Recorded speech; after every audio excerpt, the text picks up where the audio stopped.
खिडकीतून बाहेर डोकावत होतो. पावसाच्या थेंबांनी संपूर्ण अंगण पांढरं झालं होतं. अचानक एका कोपऱ्यात कोणीतरी उभं असल्यासारखं मला दिसलं. काळा सावळा आकृती हलत होती. डोळे चोळले, पण ती आकृती अजूनही तिथंच होती. हळूहळू ती वळली आणि माझ्याकडे पाहिलं. तिचा चेहरा माणसासारखा नव्हता. तो काहीतरी वेगळाच होता.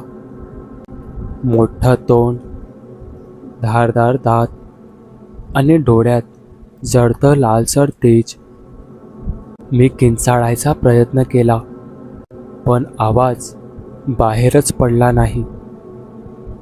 पुढच्या क्षणी ती आकृती अचानक गायब झाली.